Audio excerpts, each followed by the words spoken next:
Hello, my name's Imelda. I was diagnosed with a giant life-threatening meningioma just over 2 years ago, and I'm going to talk to you about some memory problems that I had and I still have.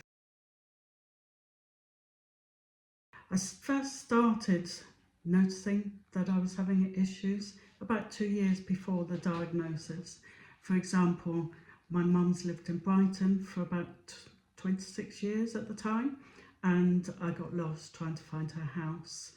Other examples include I was at a work event, someone in front of me was looking around, smiling, saying hello, and I didn't know who this person was. And then a couple of days later, I realised that actually I was her manager. I'd employed this person, done their induction, and they started working. And then soon before the diagnosis, I said to one of my sons, I'd love to go and see Nick Cave. And he said that you did about 4 months ago. And he was very worried and said, I really should go and get things sorted. I had seen a lot of doctors and a lot of consultants over the years, but no one had ever said quite what was wrong. The cause of my memory problems are the tumour itself, but also the operation. The tumour was 5 times 5.5 centimetres.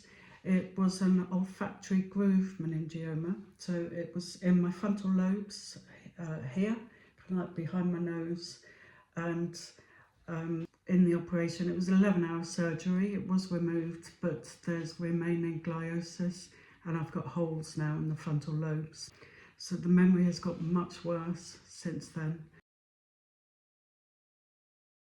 I can't make any new memories unless they're attached to emotion, and also I've lost about 18 years of memory, probably more, up to about, I don't know, maybe 25. I've forgotten all that time in my life. I did forget, and I still don't remember a lot of things, so functional things like how to use my phone, how to use TV controls, how to use my camera, even though I'm a semi-professional photographer. But I've managed to work things out over time, and I'm still trying to work things out.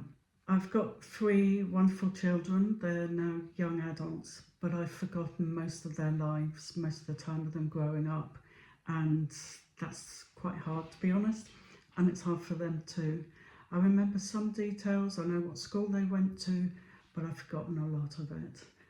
There are things like cultural things, like COVID, for example. I know it's awful, but everyone experienced it and talks about how they coped and what happened, but I don't remember it at all, really, and that's just one example.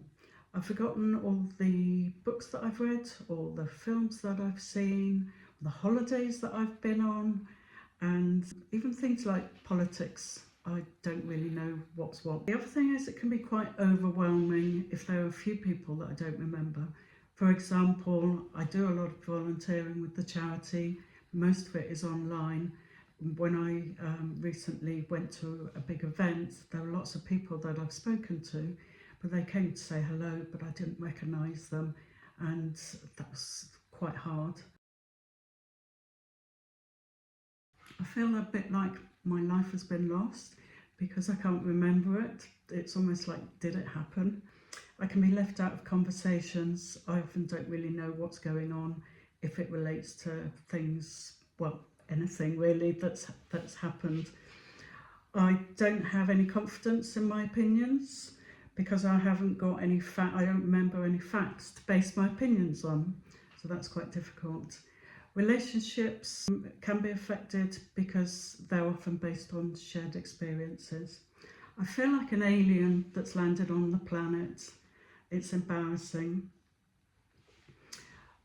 I sometimes say to people, I haven't seen you for ages, it'd be really nice, let's meet up. And they say, yeah, we did. We met a couple of weeks ago. Memories are part of your identity. I feel ungrounded. I feel scared sometimes.